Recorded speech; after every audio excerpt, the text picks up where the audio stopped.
মেয়েরা সব সময় বেকার ছেলেদের সাথে প্রেম করে। বেকার ছেলেদের হাতে প্রচুর সময় থাকে, তারা গার্লফ্রেন্ডকে অনেক সময় দিতে পারে, অনেক ভালোবাসা দিতে পারে। কারণ বেকার ছেলেটা তো সেই বাপের হোটেলে বসেই খায়, তাই না? তার তো কোনো আর চিন্তা ভাবনা নেই। তারপরে যখন এত ভালোবাসার লোভে মেয়েটা বাড়ি থেকে বেরিয়ে এসে সেই ছেলেটাকে বিয়ে করে, বিয়ে করার পরে তো সংসারের অভাব অনটনের আর শেষ থাকে না। তখন সে যখন কাজের সূত্রে বাইরে যায়, সেই সংসারের মানে চাপটা যখন কাঁধে এসে পড়ে, তখন আর সে বউকে ঠিকমতো সময় দিতে পারে না।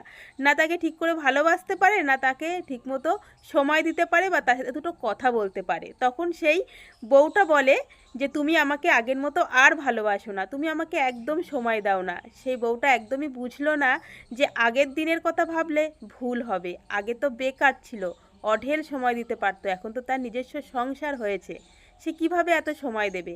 এই সমস্ত নিয়েই মেয়েরা প্রচুর ঝগড়া অশান্তি করে। হ্যাঁ, এটাই